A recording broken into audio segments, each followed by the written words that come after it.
Hello,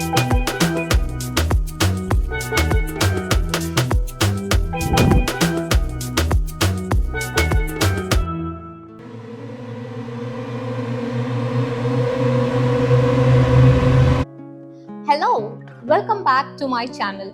In this video, I'm going to talk about the book To Kill a Mockingbird by Harper Lee.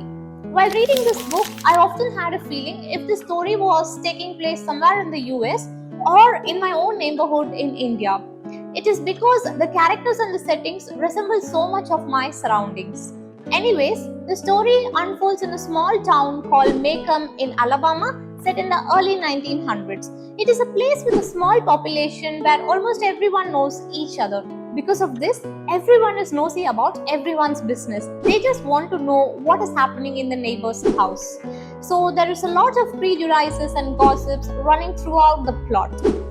Amidst all of these dramas are our main characters. First, Atticus Finch. He is a lawyer, a widow, and father of 2 children. He is the coolest dad everyone wishes they had one. He is so cool that his children don't even call him father or dad, but they call him by the name Atticus. Not only that, he also has the characteristics of a hero. He is kind, he is intelligent, and he is brave that he always stands for whatever he feels is right, no matter even if the entire world is against him.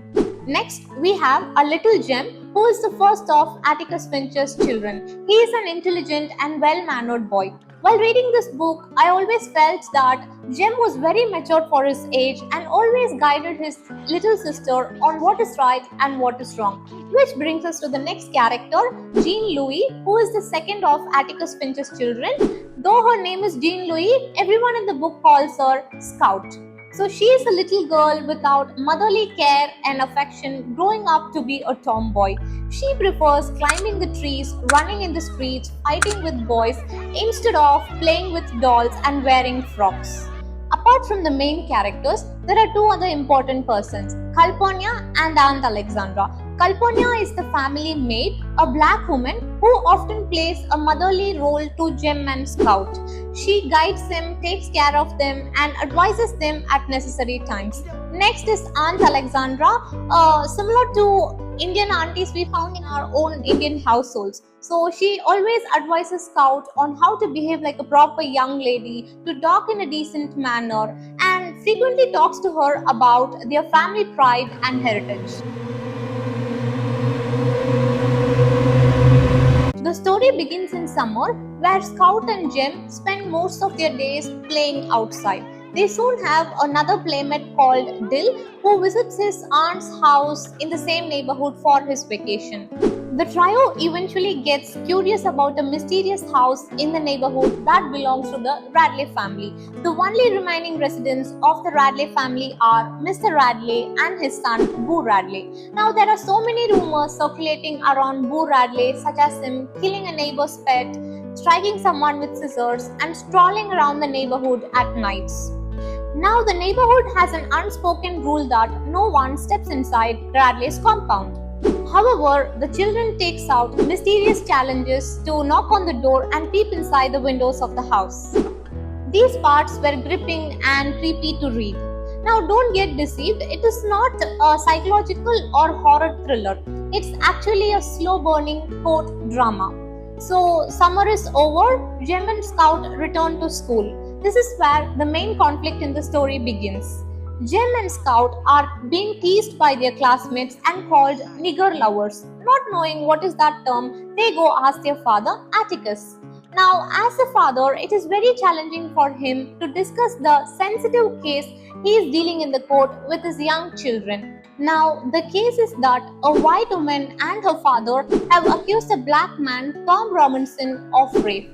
Atticus has been appointed to defend Tom in court. Now, Atticus doesn't only defend Tom, but he also believes that Tom is innocent. Now, these were the times where racism was not considered unjust, but it was a way of life.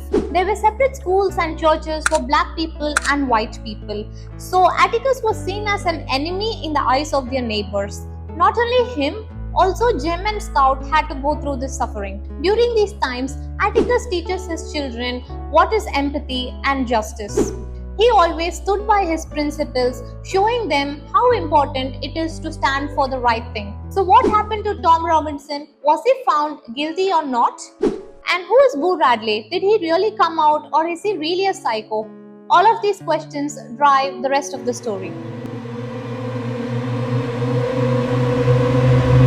The strength of the book is the narration. You don't just read the book through the narrator's point of view, but through the eyes of the little girl Scout. Imagine experiencing how a 6 or 7 years old girl comes to know about terms like rape, racism, and family pride. The court scenes unfolds through her innocent watch. Remember, I said this book is very similar to an Indian setting? When I was a kid, there was an abandoned house in my locality, just like the Boo Radleys. So it was called the ghost house, and nobody dared to go inside it. And the prejudices, they are deeply related to the caste prejudices we have in a country. This book personally made me feel heavy, and I'm sure it will make you too. It is like sitting and reading something unjust or cruel happening in front of you and not able to do anything about it. So I'll finish this video with a warning saying that this book begins very slowly, testing your patience, but once the trial begins, it's a page turner. I believe that you will fall in love with Scout at the end of the book, just like I did. Thank you.